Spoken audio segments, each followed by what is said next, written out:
Tasakala situ Panjalu. Kacaturkeun Prabu Borosngora anak kadua Prabu Cakradewata.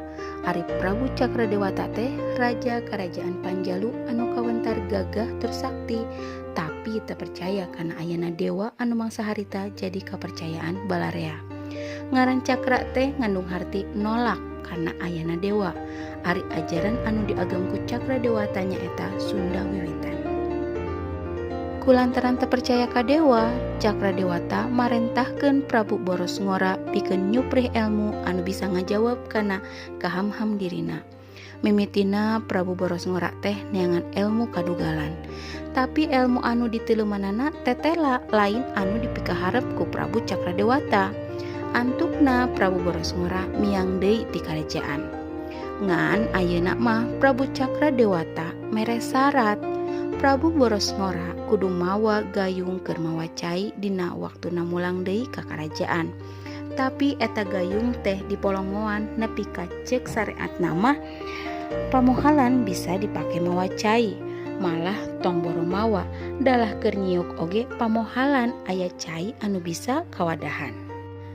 Najan eta parentah teh teu asup akal, tapi lantaran parentah raja, Prabu Borosngora ngagugu oge.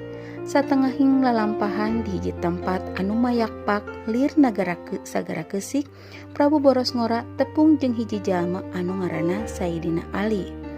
Ka Sayyidina Ali, Prabu Borosngora bebeja seja neangan guru anu mibanda ilmu luhung. Ngadenge omongan Prabu Borosngora, harita keneh Prabu Borosngora diajak lelempangan ku Sayyidina Ali. Basa nepi ka hiji tempat, Sayyidina Ali nancepkeun iteukna tur menta Prabu Borosngora pikeun nyabut eta iteuk.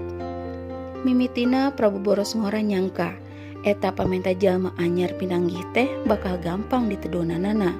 Ceuk pamikirna, naon hesena ukur nyabut iteuk anu ditancepkeun dina Kesik.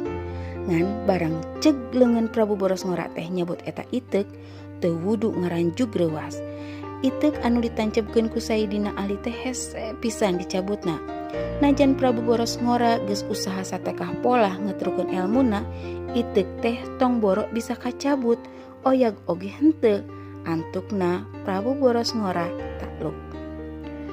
Sayyidina Ali leumpang ngadeuketan Prabu Borosngora, bari ngucapkeun basmalah, ukur kuleungeun sabelah teu sakara-kara iteuk teh kacabut.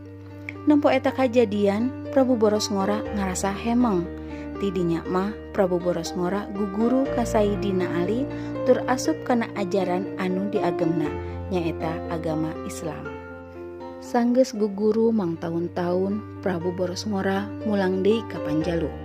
Ku Sayyidina Ali, Prabu Borosngora dibahanan pedang, jubah bodas jeung iteuk keur nyomponan pamenta bapana. Prabu Borosngora mawa cai jam-jam anu dibawa dina gayung anu dibawana tea. Sadatangna di Panjalu, eta cai jam-jam teh tuluy dibahekeun di hiji lengkop anu neulah legok jambu.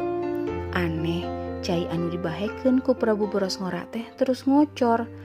Antukna legok jambu teh robah jadi situ anu ayeuna katelah situ Panjalu. Sabada Prabu Cakradewata ngawariskeun karajaan, Prabu Borosngora ngadegkeun puseur karajaan di wewengkon anu ayeuna disebut Nusa Larang atawa Nusa Gede tea. Ngan sababaraha taun ti harita karajaan teh dipasrahkeun ka anakna Prabu Haryang Kuning. Prabu Borosngora tuluy pindah ka Jampang Mangun pikeun nyebarkeun agama Islam. Kasewu siwina Prabu Raja Panjalu zaman Ratu Permanadewi jeung Ratu Rangga Gumilang ngawariskeun papagon atawa ajaran anu unina kieu. Pakena gawe rahayu jeung pakena kreta bener, mangan karena halal, pake karena suci, ucap lampah sabenere. Lamun eta papagon hirup dicekel pageuh sakur sewu siwi Panjalu jeung urang Sunda sakumna, hirupna bakal pinanggih jeung kasugemaan.